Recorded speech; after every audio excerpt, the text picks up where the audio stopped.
Welcome to Future Role Model, a podcast that praises the unconventional and redefines what the fuck it means to be a role model. I'm your host, Natasha Pearl Hansen, and today I have Andy Kozel in the house. You have all that memorized? I have all of it memorized. It just comes out of my ass. That's pretty good. like a flood. How you doing? It's Sunday morning. It's 10:30 a.m. on a Sunday. I didn't go out last night. I know. I forced you to be good. Which is good, because we were just talking about how trying to take a break from drinking, and then that's when you drink the most. Or that's when you do other drugs. Like, if I'm not drinking, then and somebody has mushrooms, and they're like, "Do you want to do some mushrooms?" I'll be like, "Oh, well, I guess why not?" Because I'm not drinking. I have to drink, even when I do drugs. I have to drink. I feel like alcohol is like the leveler. You know, it's always like the friend that's always there. You know. Well, the alcohol is the one thing I know for the most part. I feel like I know how to control it, and at least when I've had too much, I know I can just stop and it'll go away. Yeah. You know. I feel like it also kind of. If I do drugs without booze, I get anxiety. Oh, really?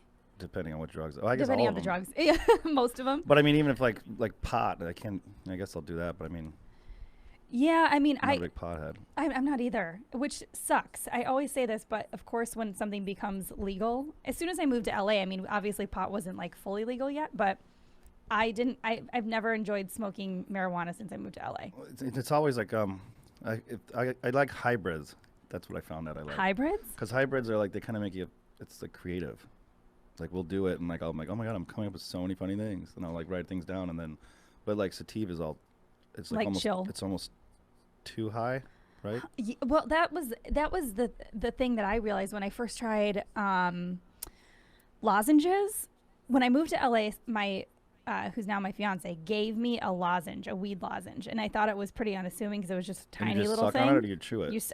I don't remember what I did, but it fucked me up.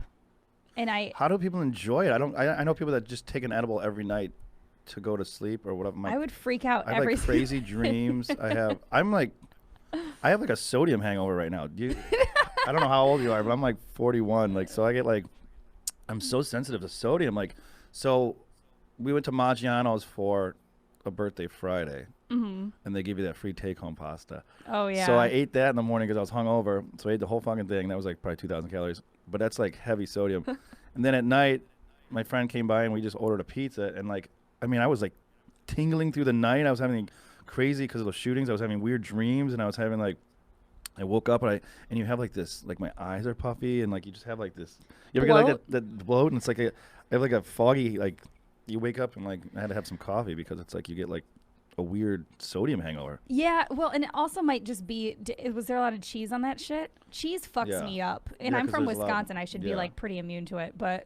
Maybe that's what it is, the cheese. It might. Although, because sometimes if I eat like a lot of pasta or stuff like that, it'll knock me out. So I don't know if that's like the insulin thing. Oh, yeah, it might be. Like it's like a drug. It's like pot. The more you age, I'm 34, but the more you age, the more certain things hit you differently. Like I was in Charlotte. I just had a show in Charlotte this past week. And so I was there for 2 days by myself. So one of the days I just went from the airport straight to this like big, it's like a whitewater rafting center, but it's man-made. So like, it's kind of more like urban tubing.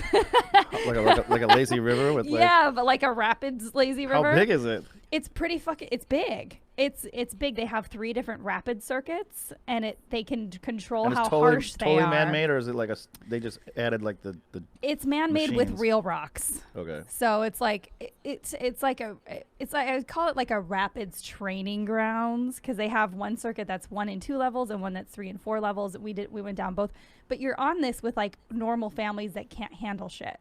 You know, like. What a weird thing. I know, it was a strange day, but I did that, and I did zip lining. I did this free fall thing, and I just had like a 8-hour day just of like a big activity. and the next day it's still happening. My arm went numb. Really? I went to go touch my I was getting ready to perform. Because you were rowing? I don't know. I must have pinched a nerve, but I got to my show, and I was eating something, and I touched my arm against my body, and I was like, oh fuck, I can't feel my arm. And then I was just like, ugh. I was pinching it, and still now I can't really feel it that much. So it's not a heart attack. It's just no, it's not a heart attack. That's kind of come down from your neck, right? Yeah. Well, and then yesterday I was doing something, and then I felt something in my back, and I was like, oh shit, I pinched a nerve in my back. But those things happen. I find I get sore too. Like a night of drinking, I don't know if you're dancing or like, but even if you're not doing anything, you kind of get like my back will get sore. And Yeah, it's different things. You should change the name of this podcast to like all old the people shit. The original podcast that I wanted to do was called Beers with Old People. I really wanted to like sit down and get drunk with old people. I'm still working on doing like a season of that within this podcast, but it's really hard to get old people to schedule shit. Yeah, I feel like I'm aging and no one else is. You ever feel like that? Like, yeah. Like I'll look at people's like I just turned 41. I'm like, fuck. I feel like Beyonce is like she's like 33. Like she's, I feel is she 33? What is she, 34? No, I was like, there's no way. I thought she's she was like 2 year. years. I thought she was like 38 or something. No, she's got to be at least 40. Because Destiny's Child came out when I was like a senior, I think. She's older than me. There's no way. 37? Okay. She's got to be almost but then 40. What were they, like 14 when Destiny's Child came out? 37? She's 37? Fuck you, Beyonce. So I'm 4 years older than her, so. She's like so they were 14 successful. when that came out? Yeah. I mean, I swear, like in LA too, it's like people I started comedy with, they're like, yeah, I'm 34. I'm like, you were fucking 19 when I met you? You know, it's like, I think people are like lying and shit, you know? I know. Yeah, it even feels weird because I started in comedy when I was 20, but I was doing, for the first 5 years, I only did sketch and improv. Okay. So I wasn't in the stand-up world yet. So, yeah, but it's weird to think that somebody like Beyonce is 37 and she's like, and Timberlake, I always like go by them. Like, it's like Timberlake, what he's like, Britney's like 37, I think, maybe. Probably. They're all the same age. Oh, that hurts. So I must have been, yeah. Makes me feel like I have a lot more to accomplish in the next 3 years.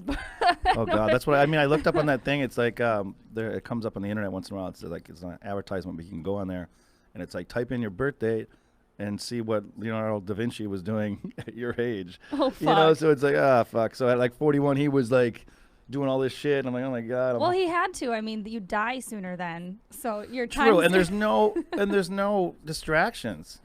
Right? Like they didn't have Pornhub and shit back then. You know, like this crazy free porn and stuff. He would have done nothing, you know? Oh, Matt, I no TV, no reality shows. This morning I woke up and I couldn't log into my Instagram. And I spent probably 15 minutes trying to do it. And then I finally just gave up. And imagine if I had spent 15 minutes doing anything else with my life. Of course. Well, there's no distractions. I mean, they didn't even have like lights, right? They just had candles. And yeah. They light a candle and just went go to bed town. when like the sun. Yeah. I guess we went drinking, but. Yeah. Oh, did they still have the same things that we had? Like, kind of, did they go out till 2? Or did they, like, since it gets dark, do they just start drinking at 5 and go to bed at like 11? I don't know. I mean, I wonder, because. Do they have clocks? Like, they have actual clocks? How did they tell time? What is that? Were they just etching in stone? Anachronism? What do they call it? When it's like. There's a lot of things I'll randomly learn from Adam Ruins Everything. I love that show. I know. I don't want to admit that, but that's like where I get a lot of random knowledge from. And that and the Curiosity app. That's so funny. I was with, we say Adam Ruins Everything. We were at that function Thursday, and like this guy was an asshole, and like it was free drinks, and like this guy kept bumping into my friend, and my friend's like, fucking look out, dude. He's like, whatever story. He's like, fucking Adam Ruins Everything, because he looked just like him. Oh, yeah. Like, the guy like made a look at him. Yeah, and that show, they had one episode talking about, I don't remember if it was social media or something along those lines, and they were like, basically every century has had its own social media. Like when newspapers first became a thing. Yeah. Like people would hide and read in their newspaper, and people would be like, oh, look at those people secluding themselves in their newspaper, not talking to anybody. True. And so same with the telegram. Well, it just shows that no matter what time it is in the world, you know, what age, there was always assholes. There's always assholes. It's always trolls. Yep, there were. I got good morning deep voice here. You do. Right. See, it's because you haven't been tainted by the day yet. I know I haven't. I wonder this how. Is good. I had to get my coffee. You know what I hate about this? I feel like I always get decaf, but they never. I feel like they gave me regular. But they have the pump at Bristol. This is what's bullshit about Bristol Farms. I go there every day. It's like next to my house. But they have the pumps, you know, and it's like probably like $2 when you pump your own coffee. Yeah. But since it's summer, I'm like, can I have a cup of ice, same cup as the other one, and then I just pour the decaf over the ice, and they charge me $3.75. Yeah. Because the lady goes, no, that's an iced coffee. I go, what? No, I'm just taking like, regular coffee and pouring it on ice. In there, and she goes, no, I'm sorry, that's what it is. Why is iced coffee always? And it's more expensive at the other places too. Well, dude, at the airport the other day, I went to go get hot water because I had my own tea bags with me because I'm that person now. Oh, yeah, that person. There's so many people like that too. It's like I take this calming tea before I fly, and so I went to go get just hot water, and they were trying to charge me $3 for it, and I was like, "Go fuck yourself." Right? That is water. That is what are just a higher what temperature. What are they charging you just for the cup? I don't know. $3 for a cup. This is getting me fucking high too. I know. I was like, you That's guys all are I know. assholes. It's not decaf because it's like Jesus. It's hitting you hard. Yeah. What do you have going on later today? My friend who took me to that thing on Thursday. He has a barbecue today with his girlfriend's friend. It's a birthday, and they're doing a big Korean barbecue thing. The guy's making actual Korean barbecue. See, there's always something going on in LA. I'm on day 7 of not drinking. Minus, I had like a couple sips of rosé yesterday just because I needed it. But well, I don't like. I'm trying not to do it on Sundays because it'll ruin your whole week. Yeah. I get depression now. Like as I'm getting older, not to get back to the old stuff. Sodium hangovers and depression. Well, you also you get those sadsies, you know, like after even if you're not doing drugs and stuff, it's like even if I drink 2 days in a row, then I'll have depression for like 3 days. I maybe. call it moral hangovers. But I feel like it's also chemical. Like your dopamine's really like low, or serotonin. What is it? I don't know all the. I don't always know looking what at comes her. out of your brain. Do you know? Can you Google it real quick? Well, I think it's I think maybe it's your. But ecstasy takes away your serotonin, but I think dopamine is the other one. Is the other one. Alcohol. Yeah. Yeah. Dopamine. Yeah. Mixed with cocaine? No, I'm kidding. What does cocaine do? Because that's the takes moral away hangover. Cocaine takes away. That's both. That takes away your dopamine, I think. What area do you live in? I am right on Sunset and Fairfax in West Hollywood, right in the middle of the shit. Right in the middle of the shit. Okay. So all day, all night, it's like yeah. Well, it's like, and I live over on Wilshire, like, not too far from here. Mid-Wilshire? Mid-Wilshire, like over by Lockma area. And Okay. every night we have helicopters. Yes. My grandma will call me. My grandma and I are like best. Is it dopamine? Ah, ding, ding, ding, ding. You know things. Serotonin is ecstasy? Yeah. Yeah. I like we have a fact checker here. I think every podcast should have a fact checker. Right. Everybody should be able to. How do you remember your first experience doing ecstasy? Yes. What was that like? So I've done drugs my whole life. I'm not ashamed to say it, but like in the beginning, like we always drank. I'm from like a shitty small town in Illinois. I mean, we were drinking since we were like 13. Everyone's dad had a bar and shit, so you would just kind of drink. And then I was always like a drinking guy, but then like when you get to college, I went to University of Illinois, and like I had friends that were older, and they wanted me to do shrooms, and I was nervous about doing that. And I remember doing shrooms, and I guess I liked it, but they wanted me to do ecstasy too, and I was like, so the next weekend they only gave me a half, and I guess it worked, but I was like having a great time, Mm-hmm. But then the second times we took more, and we just did it like every weekend for like 2 years. I didn't know that. Did you go to Champaign? Yeah. Oh, okay. Because Chicago's where I started comedy. Okay. So the first time I did ecstasy was in Chicago. Was the Lion's Den still going there? Huh? The Lion's Den in Chicago. That's where when we started there. We did. That was like a big open Lion's mic Den. that everyone. No, I did never go to the Lion's Den. I had I was in the era where Jack. Oh my God, it was a fake name. It wasn't his actual name. What was his last name? This guy named Jack. Jack Meoff. They had a Wednesday night loft mic in somebody's house, but they had like an entire room with a stage and a bar inside of the lofted house. So it was cool because we could just be there all night. So we'd start at like 6 p.m. and go till 6 in the morning. Oh, right. And it was donation. They couldn't sell booze, but it was donation based so drinks were $1. $1 donation, $1 suggested. And there's always some dickhead that still doesn't donate. I know, come on, dude. Yeah, fuck you. I'm broke. Yeah, everybody is. But yeah, so we would just get fucked up there all night. And everyone would do like 3 different 4 or 5 minute sets, and that was the era I started. It was pretty cool. It was getting like, then ecstasy. And then ecstasy, yeah. But did you do it there? No, I didn't do ecstasy there. But I got I used to live at like Clark and Diversey. Mm-hmm. And there was this whole neighborhood of guys. Did you ever hang out at Galway Bay, or do you still go back to Chicago? Yeah, I go back. Galway Bay used to just be like my neighborhood bar, or I guess not just mine, but a bunch of people's neighborhood bar. But they're a big comedian hangout now, which is kind of cool because now I'm still friends with the owners, and when I go back, we all just go party there. But there used to be a bunch of neighborhood guys that would hang out on the stoops, and like some of them bartended there, and a bunch of the guys that were regulars at this place had drug connects. So I did. Drug connect. Right? You're such an undercover right now. Does anybody have any drug connects? Any drug? I don't. What do you even call them? Like drug? It's not Narc, even dealers. Narc, no, not. But this one guy, yeah, like a group of us neighborhood people did ecstasy together one night, and I didn't know how much to take, but I think I took too much because the next day I wanted to die. But when you take too much ecstasy, it's still enjoyable. It right? is. And it's in the moment it is. In the moment it is. You're but like, the fuck, next day this is it's like, oh, fuck, I hate myself. It really drops you down. Yeah, it does. We used to hang out in Lakeview. I lived in uptown next to the Aragon Ballroom. You know where that is? Yeah, I the do. Green Mill. Yeah, I've been there. And then, which was kind of really run down. It was like shit. It was ghetto back in the was day. Ghetto. Yeah. And then I would take the train down to Lakeview. I remember, oh my God, it was like after New Year's maybe or something like, and we did a bunch of blow. And we didn't even go out. We went out and it was stupid, and then we went to the Hyatt, and it was like just too much. And we just went back to my friend's house because like don't do coke and then take like 2 lines and then go to the party without the drugs. Right. Because then you start coming down, and you're like, this sucks. And then we went back to his house, and just a bunch of us did drugs all night. And it was probably the most I ever did. I was like, I can't, I was fucking 22. And then I remember getting on the train at like 5 a.m. right when the sun's coming up, and going up to Uptown. And just being like so shaky and going, oh my God, I think I'm gonna die. And there was nobody else in the train car except for this homeless guy, and he had this big boom box, and it was just blasting that song going, I gotta get through this, I gotta get through this. Remember that song? And I was like checking my pulse, like, oh my God, I'm gonna fucking die here. It was like singing to you, dun, and it was dun, like singing, dun, like, oh my God, dun. stop. And then that's when you get in, and you're like, just the sun's up, and you're like, I'm never doing this again. But I mean, you do that back when you're young. But. Yeah, I used to always tell myself I wasn't going to do something again, and then 2 days later I'd be like, well, I'm doing this again. Let's see how this goes. Because back then, goes. your dopamine and serotonin go up fast. Yeah, exactly. Oh, serotonin, all right. Dopamine, serotonin, and Nopifurin? What is that one affected by?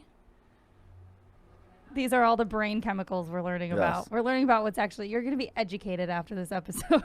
But to circle back, like as you get older, like now just from booze, I think 2 days in a row, because you still go hard, it's not like I'm like, yeah, I still do. Your friends are shots and shit, and you're just like, fuck, dude. And then, I mean, I don't really, I guess it was gone yesterday, and it's a little bit still there now, but like, yeah. But then my friend's like, let's go fucking do this barbecue. I'm like, dude, I can't do this anymore, dude. I know. And he's 31, so it's like, I'm 10 years older than him. It's like, everyone in LA is young still, so it's like although I've been to parties where like these like 70-year-old guys are doing coke and shit, and like I know, with like 20-year-olds on their laps, and I'm like, when does a party end, dude? He's like, I don't know, 80. It's like, yeah. I mean, there's a balance to strike here, because I mean, I enjoy. I even know when to call it quit. Like, well, I remember having Crystal on my podcast and talking about Thanksgiving when I. Oh, when you yelled at me? When I yelled at you. I was thinking about that on the way over here. So we're at this Crystal Marie's party. Yeah, you need to tell it from your perspective. And it was fun. We went there and it was like, just everyone's making their drinks and stuff, and everyone's having, it was kind of the end of the night, right? I guess people were leaving. Yeah. And we were just all kind of hanging around the table.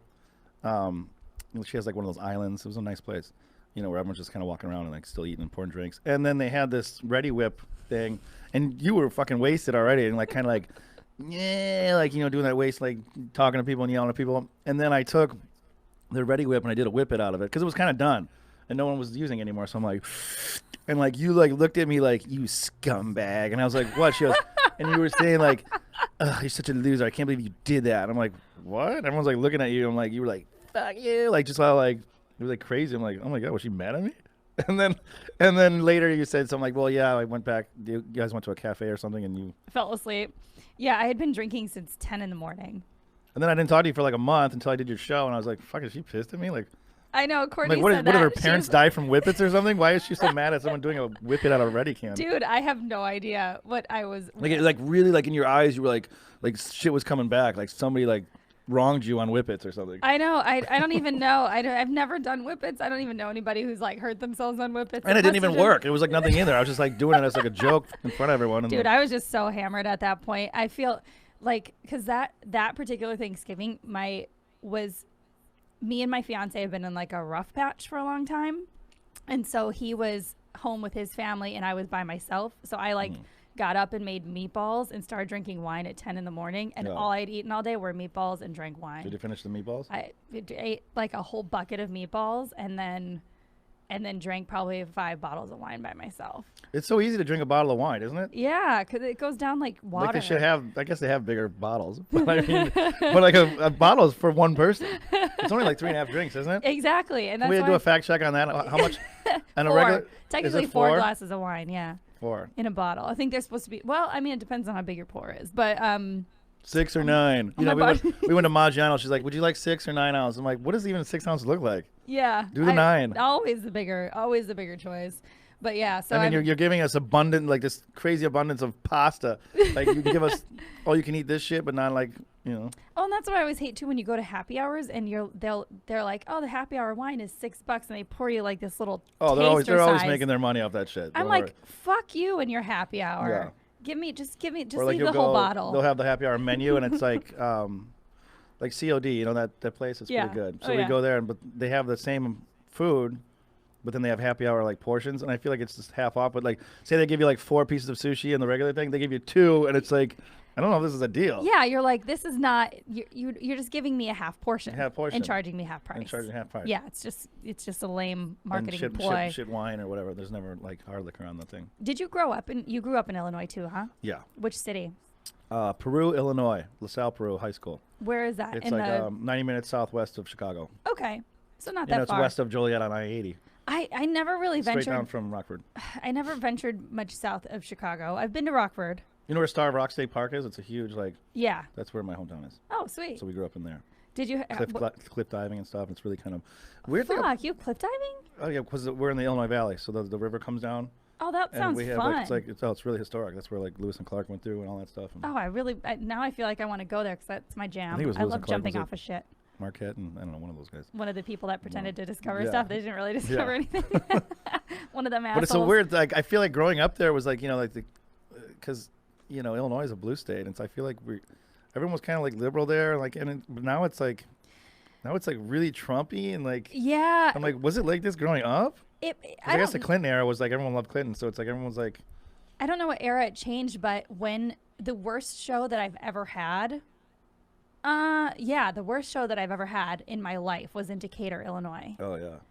Decatur sucks. That's down by... Have you been there? Yeah, that's down by University of Illinois. Yeah. Champaign. Is it?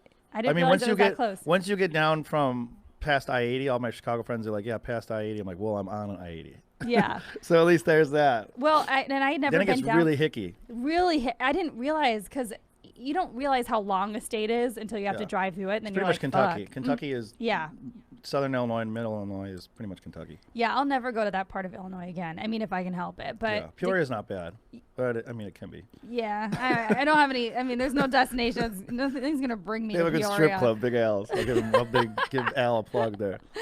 We used to drive down there. And did you used to go to the strip clubs down there? Well, because they had the river boats. So back then, you can gamble. You can gamble only on the river. So Joliet had it, and Peoria had it. You could gamble at 18, right? 18 plus. And then in the strip clubs, I think we're 18 too. Yeah, because that was like that in my one of my best guy friends lives in Vegas now, but we've been friends for like 25 years, and I used to go to the strip clubs with him when we were old enough in Wisconsin. Yeah. And I imagine that Peoria strip clubs and suburban country Wisconsin strip clubs are probably pretty Stevens similar. Point, all that stuff. We used to go up there. My mom's family's from Cedarburg. Yeah. Up there. Oh yeah. My uncle lives in Milwaukee. I know everything about every major city in Wisconsin because when I was growing up, they made us learn a rap because that's where I grew up in Wisconsin. What's the rap? I don't remember the whole thing, but Stevens Point's portion was Stevens Point, the center of the state. The town square is now paved. Yeah, they have that. They had there's a college there. My friend's brother went there. We'd go up there and get fake IDs. Yeah. We used to get so many fake IDs. And House on the Rock. Remember House. Did you ever go to it? Yeah, my mom loved it. We used to go like a couple times, like every House on the Rock is so weird, right? Do you remember I think they're tearing it down now, or they're getting rid of it. What? I was on American Pickers. They went to House on the Rock, and I was like, oh my God. And they were like trying to pick all the stuff that was left because they need funds because all the water damage is like ruining the whole thing, and they might just demolish it. Fuck. And it ruined like a lot of all those the little weird rooms. Weird rooms and shit. I was so young. I was probably 9 or 10 when I went through there, but I remember it being very creepy. Yeah, it is. Like if that was actually a place a guy lived, like the guy was definitely disturbed.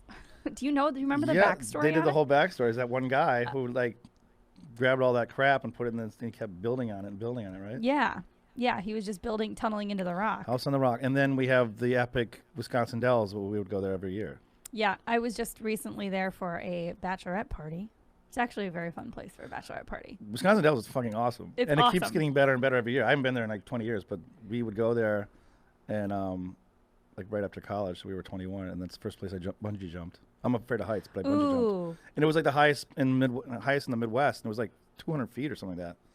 Fuck. It was scary as hell. The second time we had to go because it was 2 for 1. We had to go twice right after. I'm like, dude, the second time was more scary. I was like, I don't want to to bungee jump? Yeah. Oh, yeah, because you know what's coming then. Yeah, fuck that. We should take a group comedian trip to Wisconsin Dells. Oh, it's amazing. That would be I heard it's like, awesome. yeah, my sister went recently, and she said, and I think it was her, but they said it's like even bigger. It's like the water park, like capital of the world. Yeah. Noah's Ark. It's and, like, really fun. Like they have like, it's like water parks across from each other. Like it's just like this big long strip. It's almost like Myrtle Beach, but with like. Well, and as an adult, being able to get drunk in a water park around children is so fun. Yeah. Because then you also don't mind like peeing in the water slides because you know all the kids are doing it too. Of course. You're just And some of those marinating. things they have like the like the biggest technological rides, I guess, water rides. Like some of those Yeah. are like crazy. Like there's straight down chutes. Kids die every year from it. They keep them open. Yeah. Like yeah, kids 'cause always fly off it and like Yep. break their spines. And There's like, whatever, that was that kid's fault. because I remember going down one of these things where you like cross your arms and I'm like, there's no like cover here. Like you just. Oh, yeah. He's like, It's yeah, just straight because gravity body will weight. keep you against it. I'm like, Sure. dude. Yeah, sure. Some white trash kid fucking working it. I haven't been to a water park in way too long. They are kind of gross though. Yeah, I mean, there's As you some, get older, you're like, ugh, this is like just a big pool of. yeah, when you think about it, you're just leaving your largest organ on your body, marinating in people's urine and chlorine all day. there's no like a stream. You know, you learn that growing up. Like, don't ever drink out of a pond. Always drink out of a stream because it's running. Yeah, you know, there's exactly. it won't build up the bacteria or whatever. But you know, water park is pretty much just sitting water, right? Yeah, exactly. But I mean, whatever, it's fun. That's why you have to be drunk to go through stuff like that because you're like, whatever I'm doing, it's not that gross. And white trashy shit is always like kind of like because when there's like like Panama City was the best. We went there 3 years in a row for spring break because there's kind of like no rules. Where is that? Florida. Oh, Panama shit. City, I've Panama never- City Beach. We went down there because you would like there was kind of like no rules, so you kind of like, you know, they let you like white trash people. I was like we brought a keg on the beach. And Yeah, like, they it's don't- just like, who they cares? don't And, say like, anything. People walking around topless. I'm like, what is this? This is Yeah. America? Like, and they just want your money. So it's kind of like, and that's kind of how where I grew up. And they just had a bikini contest in my hometown. They do it every year. And it just In your hometown? Yeah, my friend just sent me pictures like, oh, here's this Annual bikini he contest. goes, here's the annual Shit. bikini. They just put the pics up, dude. Like, How good is it? I mean, I think people now come from different areas. Yeah. They give you like $1,000 a winner. And he was like, last year the girl, she keeps winning every year. She's from Morris. I'm like, it's still kind of trashy though. It's like, Yeah. well, he lives in San Diego, so we always kind of go back. And there's like a gossip page for our town, and it's just like, what the fuck are these people doing? It's such a bubble. When Yeah. like we were talking about the Trump shit, it's like When you grow up some in a people home- will just post stuff like the most racist shit, or like just like crazy ass like they're posting it for everybody, and people comment like, yeah, you know, it's like, was it like this? Yeah, and I wonder, like, because I'm about to perform in my hometown. Yeah. I'm doing a Midwest tour starting mid-month. And thankfully, I don't talk about anything to do with politics. It would Yeah. just be a nightmare. But I'm curious what I'm about to step into because, you know, my hometown really supports me. So it'll be cool, but also, like, it's going to be very interesting. What's scary? I mean, how big is your town? Mine's 10,000 people. It's, I think, 15,000, 14, Okay. 15,000. So not much different. I mean, there's obviously good people, but then it's kind of like it gets kind of really. But I mean, I guess that's how I am growing up. I mean, I'm not. Well, that's we were why trashy kids. You know, that's so why ticketing like helps because it weeds out yeah. like people that Just you don't want coming to in. say that, but people that can't afford to come generally are the people you don't want to Well, come. free ticket night, any comedy show is kind of Oh, it yeah. can be brutal. Yeah, exactly. People that will pay to come, they'll be respectful. I think everybody. Like will even be like pretty when you cool. go to like the Laugh Factory in Chicago, sometimes there'll be like people laugh, and then like I remember when I went there last time, like people just sit there. I'm like, oh, were you the free tickets? Yeah. And they go, yeah. I'm Yeah, like, exactly. Fucking assholes. Yeah, dude. what the Like, fuck? When you're not paying for shit, you're just kind of like you don't know, appreciate it at all. dance clown. You know, it's like So growing up, did you like siblings? What was your home I'm the middle situation child, like? Gemini. Oh, so of course. I have a younger sister and older brother. He's a cop, so he's kind of he's a state cop in Chicago. Trooper. Trooper. He was Super he was trooper? a desk guy too. He was a ballistics guy, but now he likes to. Well, because that's almost kind of how it is. Like he's the oldest child, the protector, and like Uh-huh. they want to have that's the action, you know. Yeah. And what about your sister? And she was in a band, and she just moved out here, and now Oh, shit. she's going back to school.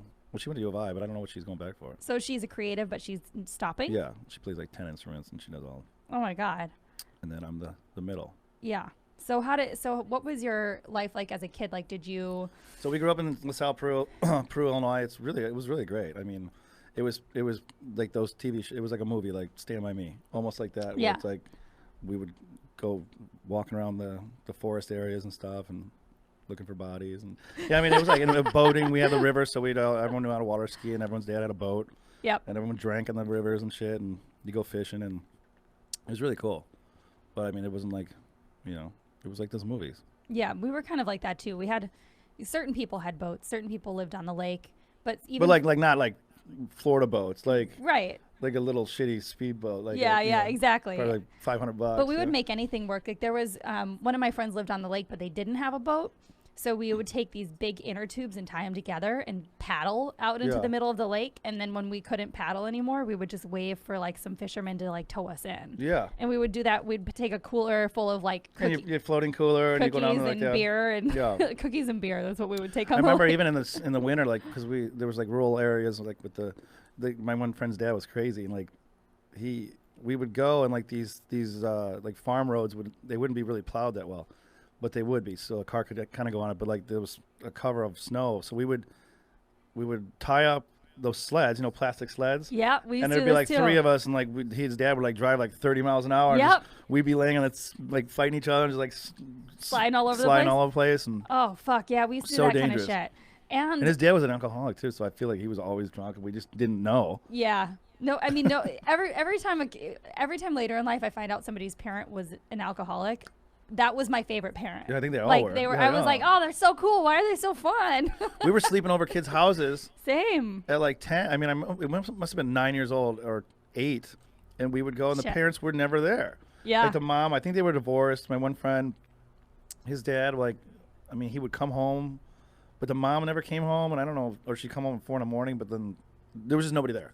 And I remember being a scared kid because it was like just us in this house, and he would fall asleep all the time right away. Yep. And then you would just be sitting there shitless in someone's big ass house, and I remember just MTV, usually in the basement too. Yeah, and MTV was always just playing. So you're trying to fall asleep, and I remember just like Straight Up by Paula Abdul, and like fucking Cult of Personality by all these old songs. Vivid like, memories. Just trying to fall asleep to that shit, and just like but you wanted to do it. It was a nightmare through that whole night because after you were done playing video games, like he fell asleep, and like now it's not fun. We would do like girls' sleepovers around that age, maybe a little bit older. We were probably in like middle school, like, we're probably like 12. There'd be like 6 of us. One of my friends, Laura, had her mom, same thing. She'd call all our parents, let us know we were safe, and then she'd go out and do whatever. And we would just entertain ourselves in the basement. The brother was older and usually kind of around. So if like anything hit the fan, we knew that. So, and we would all put on like sketch performances for each other and drink a bunch of Surge. And we would always lie to the mom. The mom would always lie to my mom. When I think back to it, my mom must have been like, 40? But their moms were probably like fucking 24. Oh, yeah, babies. So they were like, can you call my mom? And like, because my mom she didn't always want to sleep over. She's like, yeah, Gail, he'll be here. Yeah. And then she just leaves. And then we just by ourselves. So it's like they were counting my parents, the moms. And it's like, when I think back, I'm like, fuck, 25-year-old woman's probably getting wasted, going out. And yeah, of course. I mean, because that's what I would have done. I think about that. If I would have had kids, my parents had me when they were like 20. Mm-hmm. And if I would have had kids at 20, I would have been doing the same shit. I'm like, now I'm going to be just an old fucking mom. Yeah, I had the old parents. My parents had me when I was 31. Yeah. So that's kind of. Yeah, and I'm 34, and I don't have kids yet, so I'm going to be an old. But I mean, back then parent. it was like that's people old. had kids. That's older. Yeah. For Midwest, that's older. My mom loved Roseanne. I remember like we would.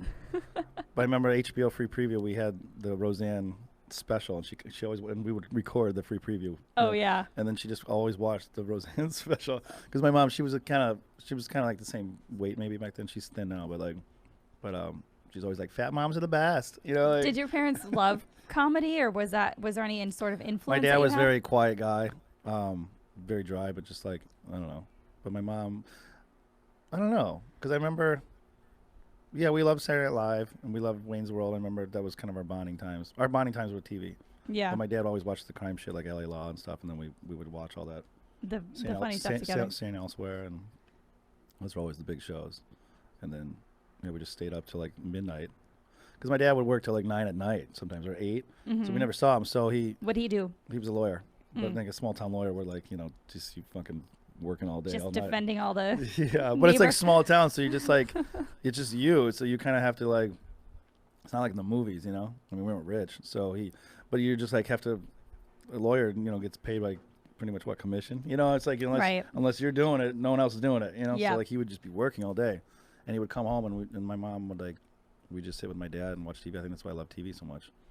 And then we would just watch TV with him from like 7 or 8 till midnight. Yeah. And then we'd go to bed, and I remember all the moms would yell at my mom like, "How can you let those kids stay out that late?" And you're She's like, "Well, they don't fucking see his father." And it's like, it was all this crazy. Right. It was like, the only time they hang out. Yeah. Yeah. So, I mean, did you have many influences, or do you remember a time where you started thinking, maybe I want to get into this field? Always. I think I was a huge Michael J. Fox fan. Ah. And Eddie Murphy. Those were my 2 favorites. Yeah. I think everyone loved Eddie Murphy, but and we would always, and my mom, we didn't really have any rules. Like she did, meaning like she treated us like an adult, So I feel like we were swearing all the time, but I mean she was really strict, but like we didn't have to. We could watch any movie we wanted. Yeah. We could do. We go to the video. I had a video store like a block from my house, so we would always go there and rent movies, whatever it was. And she never. It was actually so fun to be able to have to go to a video store and rent movies. I miss that a little bit. Even my friends, he still smokes, and he smokes in his fucking car. And like sometimes I'll get in his car, I'm like, dude, you know what it smells like in here? It smells like those video stores in the 80s. Yeah. When people would smoke in there, like it's just like that smell, like you tried to clean the cigarette smell out, but it's still there. Like Windex and fresh plastic and just like dirty air. Just they would smoke indoors, and I remember my parents would come home, like we were just so excited because they would leave us with a babysitter that was always shitty, and then they would come home and you would hug them like, and that smell of like when parents come home from like a restaurant or bar in like the 80s when they just smell like kind of like a boozy like cigarette smell, smoking burgers. Yeah, just from like going to that restaurant, and that's how it was kind of like right before when I went to college, you could still smoke in the bars, so we always had our bar jeans. So we would take, because I mean you couldn't wash them. Like as soon as you went out, they were just gross. Yeah. So you just never washed them. You just wore your bar jeans all the time. Yeah, and that was before Febreze was a thing. Yeah. Which became my. And friend then right in after college. that, then they outlawed cigarettes. Probably like in 2004, maybe, right? Yeah. Yeah. Sounds about right. Which was good. Yeah. So I mean, growing up, you did already know that you were a funny guy. Yeah. Yeah. And I think I remember like even in the 6th grade, like, because I'm a middle child too, and I don't know, a lot of my friends too. I think that's how it is too. Like all my friends too, growing up in that era, the parents, nobody really had any rules. Like we didn't have curfews. We just came home when everyone else did. My mom we never really abused it. And then I feel like doing that, like kind of gets you, because all the people I know now that were so sheltered, like they don't really have like that sense of like comedy, or not just comedy, but like I think you just learn comedy really early when you're young, when you have no rules. Especially when you have to, because you have to kind of man things for yourself. Like I had kind of rules, but my parents would always bend them because I was an only child. And I was a daughter, so of course they had to give me like some sort of I had kind of a curfew. Girls always had more rules than the guys. Yeah, until they realized that I wasn't gonna like die. But our era, our generation of people didn't have to worry about weird shit. Yeah. I even had a conversation in North Carolina this week after my show, talking to like all these people that were at the show. They were like, one of the couples was like, yeah, we moved from, he works in finance. He's like, I make what I made in LA, but now I live in North Carolina, so my money stretches 4 times further. Yeah. And he's like, and it's like, remember when we were growing up, like you could just play outside, you didn't have to worry about creeps. He's like, that's how I feel having my kids grow up here. And I'm like, oh, although in the 80s, we don't really have that anymore. Like in the 80s, it was like a lot of random kidnappings. Like now it's like 90% of like kidnappings are like your parents or like their friends or friends like or something weird, like that. Yeah. Back then, it was like the John Walsh era shit. Like that's true. Like they would just, like a guy would just come through town and grab a kid. And that happened a couple of times in my town. I remember that. It was so crazy. This one little girl I was probably 10. In your town? Yeah. Spring Valley, Livingston town. Kayla Lansing, I remember that. Oh, my God. I was probably 9. I had a paper route, and it was always on the front pages, Mm-hmm. And they found out, like, oh, my God, like, it was nobody that she knew. This guy, he's in jail now, on death row, I think. I don't know if they killed him but he's in Michigan. I think he did something else, so that's why he's in prison there. Fuck. But he was just coming through town and grabbed her walking home from school, and then took her to Iowa in a barn and like raped and killed her, and then like just kept going. Oh my God. And I remember they found her in this barn, and I was like, oh my God, like there was no connection. So my mom would always be really like, but my mom's kind of psychic too.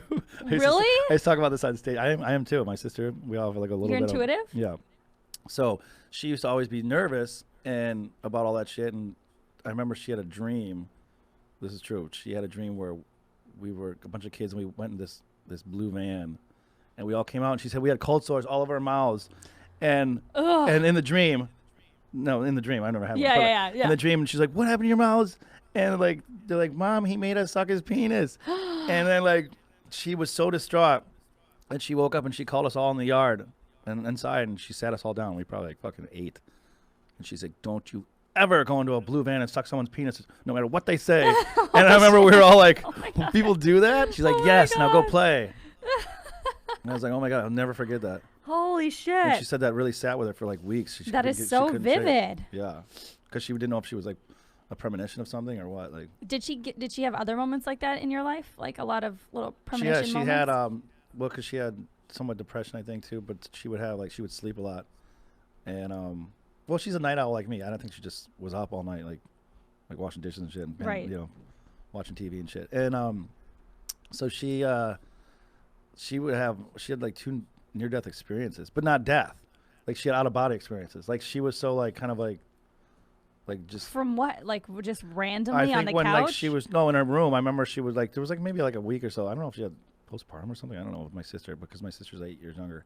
But she would like, or she was just exhausted. But then when you're just, they say when you're really exhausted, she was just in her room and like, I think it just happened. Like she was, it wasn't a dream. I was flying around the fucking neighborhood and like I went to my mom's house.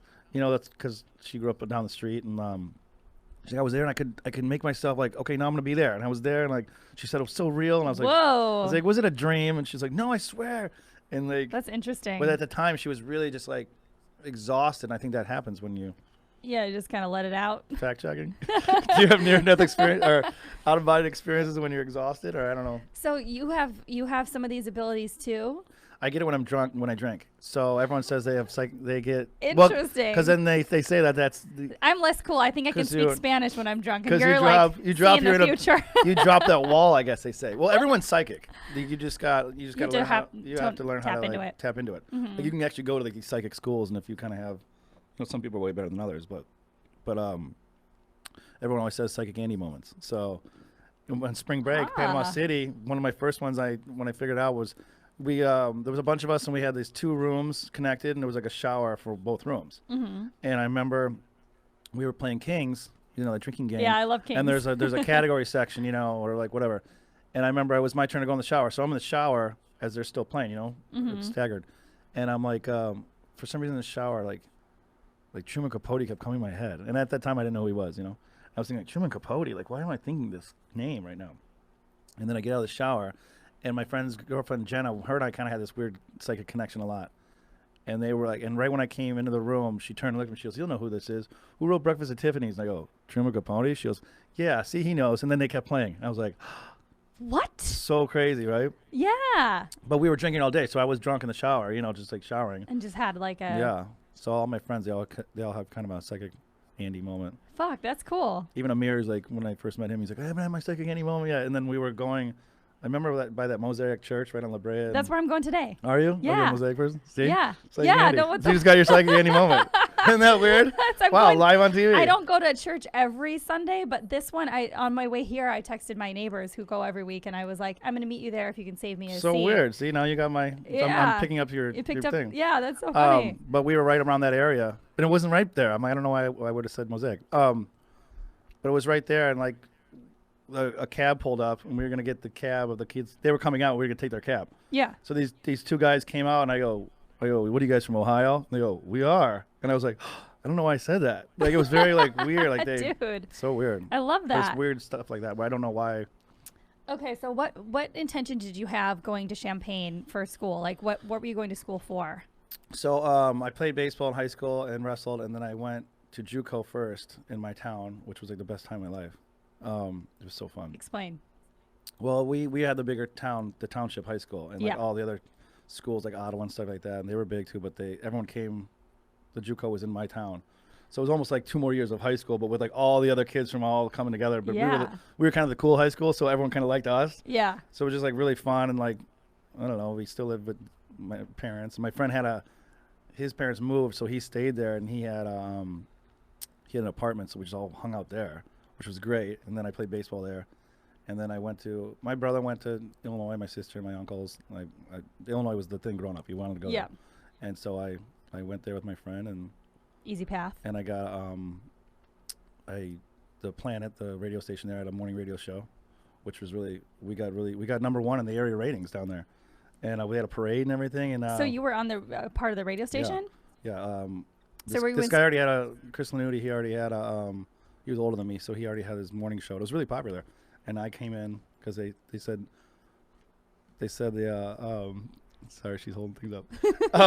No, they there was like, we needed a stunt guy or whatever, and then I just became a sit-in guy, and it was so great. And then we got to be #1, and we were in the paper and everything, and he got an agent, and he left to go do more radio. And my dad's like, you just got to stay and get your degree, because he wanted me to go with him. Mm-hmm. And then and then I graduated, and that never. What was your degree? Speech communications. Okay. I mean, that kind of fits. Yeah. At least in some Yeah. way. And then I went to Second City. I moved to Chicago. I went to Second City for the writing. And that's where I started. Yeah, and I started doing stand-up and tried to get radio jobs all over Chicago. So you did start comedy in Chicago? Yeah. Okay. But I was like doing like once a month. Yeah. So you don't really get it till you get out here. Yep. Because I was still trying to do other things. I was writing, and I was trying to get a radio job and all that. And none of your friends are doing it, so it's like you're still going out, and it's like, they're like, what are you going to do this? Come on, get a real job. You know, it's like, and then you got to go to LA because then everyone's in. You have to be immersed in it. Well, and at first too, when I started in Second City, I was so young. I had just turned 21. Like, I was commuting every weekend from Wisconsin to Second City when I was 20. And then when I turned 21, February of 2006, I think it was when I decided I was going to move to Chicago. It took me almost another year to move. Yeah. And I was commuting every weekend. That's a big step too. Like when you're young like that. Yeah. Like, fuck, is this?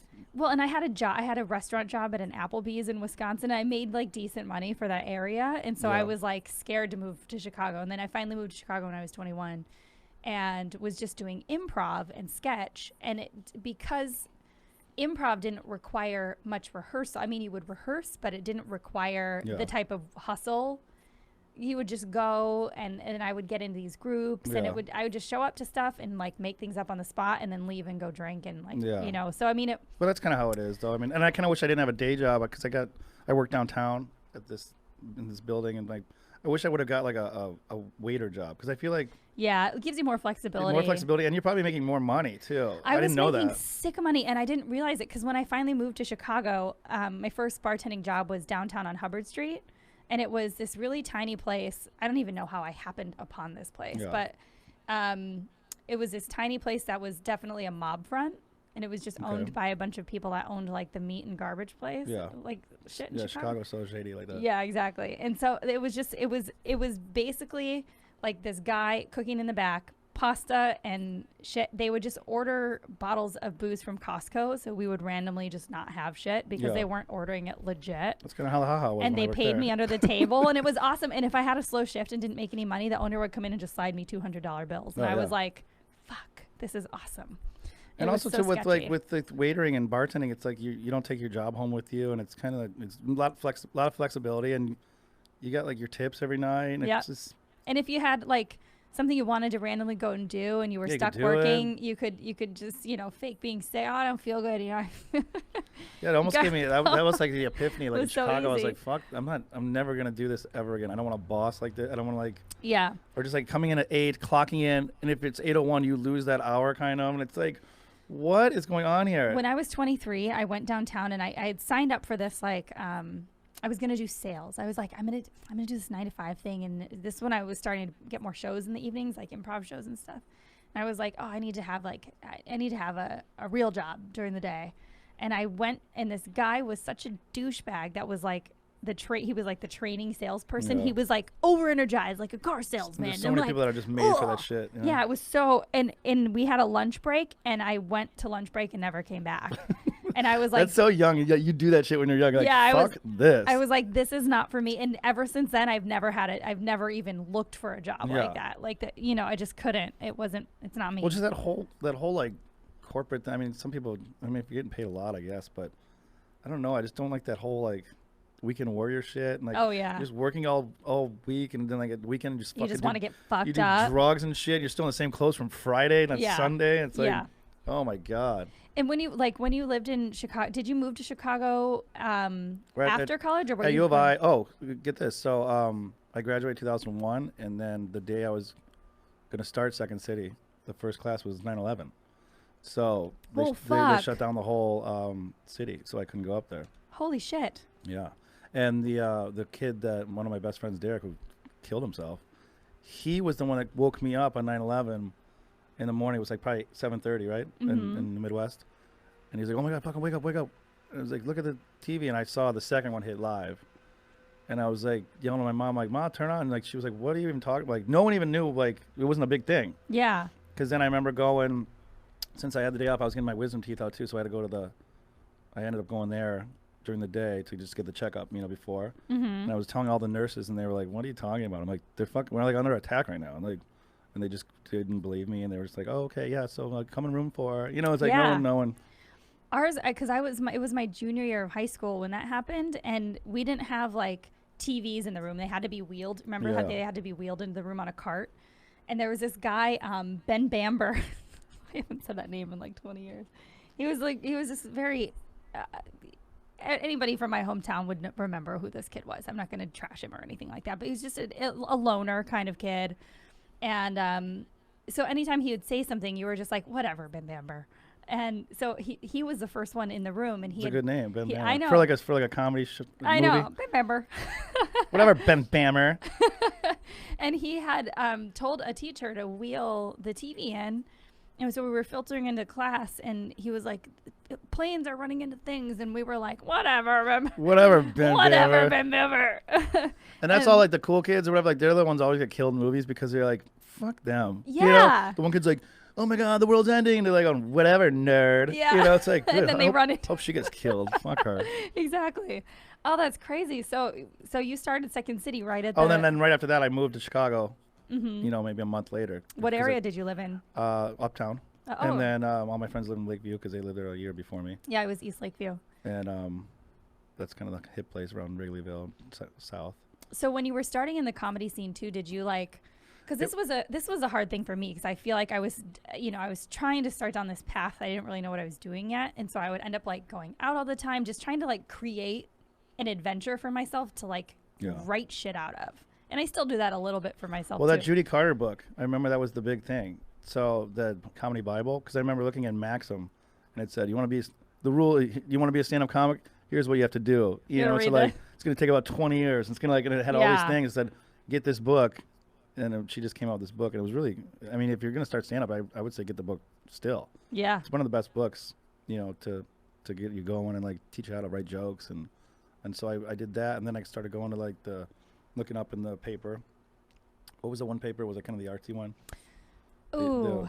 The red something that just came out. Not Red Eye? The Red Eye? The Red Eye, yeah. It just came out, so that was new. And then they would have kind of like the open mics in the back. And and then the Lions Den was a big one, so I would go there by myself, and that's when like I met like Cal Kinane and like Pete Holmes, all those guys, T.J. Miller, all those guys were like they were in your era. They were already but they were like they didn't maybe a few years before me, but I think they're maybe a year younger though. Yeah, I was coming up behind. But I think a lot of those kids, they started when like that's one of my big regrets. I didn't start earlier because most of those people lived in Chicago, and that's the thing. Like, oh, I've been doing it since 16. I'm like, fuck you, dude. Like that's why. So around 22 is when like you're probably look your best, and then you're already like 6 years into it. I mean, Yeah, and that would have been. I wish I would have started when I was 21, 22 too. I waited till I was like 25, really 26 to like really start hammering it. But that's it takes 10 years just to be kind of. But you're your cool own. Up there, You're on your own path, man. I mean, there's many times I've been like, I should have started. But what are you gonna do? You can't. But also, you didn't live in a city, so I think a lot of those people that lived in the city are kind of assholes. They have that city assholeness to them. Yeah. I'm glad I grew up in the small town and like. Me too. I'm laid back. It's like. Well, and are you still really good friends with everybody you grew up with for the most part? Yeah. Me too. And I would never want to change that. I think it's awesome. Yeah. So. And that's why people want to hang out with you because Well, for the most part. For the most part, if you're not yelling at them for whippets. Right. I'm glad you forgave me. We have to have We all have our moments. An anniversary coming up. What was it, Thanksgiving? Yeah, it was Thanksgiving. Yeah. God, is it fucking? I went to Rite Aid yesterday. It's already like Halloween shit. And I know. Like, this is too much. I know. It's fucked up. But I just turned 41, and I feel like I was 37 like a year ago. I know. I feel like I was. I'm gonna be 35 this birthday. Fuck. When's your birthday? February. I'm already halfway there.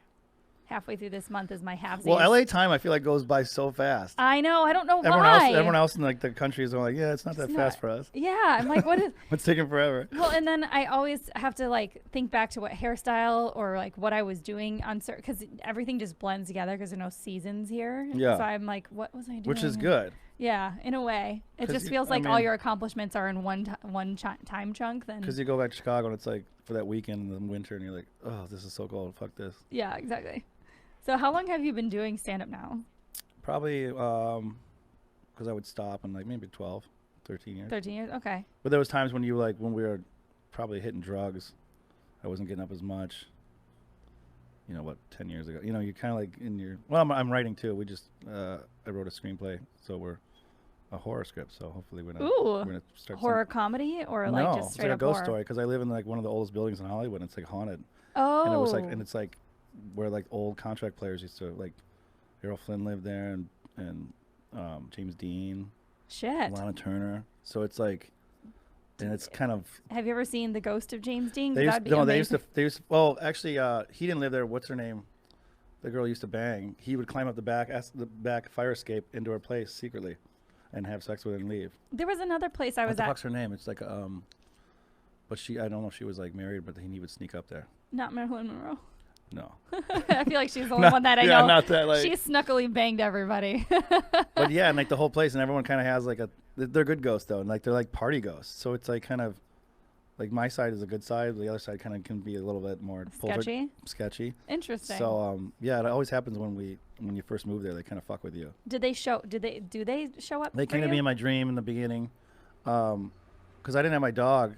I was dating a girl, and like we got the dog together, but I would take it for a week. She would take it for a week. Mm-hmm. So I remember like laying there and like just being up and just hearing the dog walking, and you know like on the hardwood floor, like, and I was like slapping myself and like, Bella, are you here? It's like it was like in the way she would walk, and then someone was fucking with me with my feet, sleeping. Ooh, that would creep me the fuck out. And I would wake up like you could just feel someone like no. And then one time one big time when I was falling asleep, and you know how you're like on your side watching TV and like. You fall asleep. And in your dream, you're doing the same thing. Yeah. Like I was watching TV, and I got up in the dream, and I walked to the bathroom, and I opened the door, and it was like this old woman with like her hair. I could draw her right now. I've never seen her before in my life. And in the dream, I'm like, you got to come with me. And I took her, and I let her out the door, and I woke up. And I never got fucked with before after that. Oh, like you actually let her exit the building? Like she was like stuck there or something. Oh, weird. So weird, right? Yeah. And then nothing really happened after that. Bella barks through the walls. You still have the dog? Yeah. Yeah. And my one friend is like a clairvoyant. He was like our editor for our Funny or Die videos, and he said, yeah, I could feel like they come through those walls. They don't live in your place. They go all over the building. And then when people would be there, one of my ex-girlfriends, she would go there and watch the dog while I was gone, and she's like, well, you know when you go in your fridge and like out of your corner of your eye, like in the doorway to the kitchen, she goes, yo, you see the guy with the hat? She goes, yeah. Like in the corner, like a guy with a top hat is always like watching you, and I go, you turn, he's not there, but like. I always thought, you know, you always see things in your peripheral. But she said it. She's like, I keep seeing that guy. He's looking at me. I'm like, yeah, the guy in the hat. Ugh. So I don't know if he's like. That would creep me out. But they're like good. They're like, they want like. They don't feel like everybody negative. wants to come over to my house. I have like a party house. Even though I live in a studio with a kitchen, it's like, I'll have like a party of 30 people. People are like, we just want to come over here. You know, it's like, it's like weird. Like there's a draw to it. Huh. Mm-hmm. Interesting. Now I want to come drink at your place. And yeah, and my friend said that, and the clairvoyant guy's like, yeah, they like you here. You're the fun guy, and like they like when you bring people by them. Yeah. So I kind of wrote. There's a basis off that about the 30s and now, and it's like the basis to that script. And you should try to like summon James Dean to one of your parties. I know. I should. Maybe we can do that. Lana Turner, the Barrymores live there. A lot of people. Because there's an old guy that lives upstairs. He's been there for like 60 years, and he was telling us all the. Does he have a bird? I almost want to like pick his brain, but he's kind of going a little bit crazier. He's being aggressive, but he was like screaming at somebody on the street for some parking space. I'm like, what is this guy doing? Ooh. And but I want to pick his brain maybe someday, because. Maybe when I do the beers because when he dies, we're not going to know, right? That's why I want to do the beers with old people thing, because my favorite stories that I've ever heard have been just sitting down and having drinks next to older people at a bar. Yeah, because when these people die, those stories are gone. You know. A lot of people won't go and talk to the old person because they're like, whatever, I want to go like mooch on some chick or whatever. But like I've met some really fucking fascinating people. Well, and then nowadays, like, I don't think people, like, the kids don't care anymore. You know, it's like, you're kind of just in your own shit. I watch what I watch. You know, it's like, Yeah, no do one what I really, do. no one cares about history, I guess. Yeah. I don't know, right? Yeah, it's super strange. So definitely going to try to make the old people thing happen at some point for like I'll tell Danny. a segment my of every. Yeah, I would love that. I try to tell people to He used to open for Sinatra. What? He's an old Persian guy, so he always, like, when Amir, my friend Amir Like K singing? comes by, he always sings to the, you bring girls by, and, like, he's like, hey, look, be a lady. He's always, like, singing, like, but yeah, he used to open for Sinatra. He's an old That's old awesome. singer, yeah. Do you hang out with this guy as much? No, but we used to call him the Ghost because every time we would come home, he's like all hours of the night. He's so old. But I mean, he would be like the first time we saw him, we were coming home at like 3 a.m. drunk, and like down the hallway of like by the elevator, like we just turned. He sometimes wears older clothes, and we're like, oh my god, like and like he goes, hey guys, and then like, but then every time I fucking leave, he's there. He's everywhere. Like, and then my friends will say like, dude, I ran into that guy. It was like 5 a.m. Yeah. He was there. You know, Yeah, it's like, he's just always awake. or he's just always walking around the building and shit. It's like. Yeah, so he probably will haunt that Maybe building he is a like ghost. crazy. I don't know. Look, we call him the Ghost. Okay, so what do you have coming up that you want to plug? This will be out on Tuesday. I have a show at the Comedy Store tonight. Come out 8 o'clock. Oh, you do? I'm at the Comedy Store tonight at 10. Oh, at 10? Yeah. It'll be 8. Stick around in case. Well, hopefully I sell this script and it'll be in I'm doing my psychic thing right now. Maybe it'll be in theaters. Yeah. No, do it. I always just say it's going to be, because even before I shot my special, I was like, it's going to be out in the fall. And then now it's just, I'm just like, and then once I say it, it's just going to happen. Yeah, and then you'll be like, oh my God, you said that on the podcast. It's yeah. Yep, exactly. And where can everybody find you? Go to my Instagram. I pretty much like, does anybody have websites anymore? I don't think so. No. I got rid of mine like years ago. I'm like, no one's going to this. My only thing in mine is good for is swiping up to get tickets, but like. Yeah, Instagram is like kind of your website now. Yeah. So Andy Kozel, ANDYKOZEL. I put some funny videos out there. And he's the heir to the Kozel beer throne. Yes. When I was in Europe, I kept seeing that beer everywhere, and I was like, I had to. Yeah, if you go to Prague, you a it's like their Budweiser. Yeah. And real quick, when we went out there, my friend, we were there, and like all these girls were like these cute girls were like hitting all over my friend because he was in movies and stuff like that. And so my friend's like, fuck this. He's like, he goes tells the girls like, you know who this guy is? And they're like, who? He's like, he's the heir to the Kozel beer fortune. And they were like, let me see your ID. And I showed them. They were like, oh my God. Like, so we made that joke the whole night. Oh yeah. And they thought I was. Yep. You just got to ball out like that. And we all got laid. The end. The end. And you can find me at NPH Comedy on all the things, or at Future Role Model on Instagram, Role Model Pod on Twitter. Mosaic, here she comes. Mosaic, here I come, Jesus. And any closing remarks? What would Jesus do? I don't know. Perfect. What would NPH do? I actually need to make that as a bracelet. What if you just have like 20 different podcasts? I've been thinking of merch, and I need to actually have really what would NPH like so many WWNPHD. so many psychic moments today. Psychic Andy. Maybe Yeah. I'll just have a podcast called Psychic Tonight with Psychic Andy. You should. Oh my God, that would be awesome. I would have to get drunk though. Well, that's easy to fix. All right, cheers.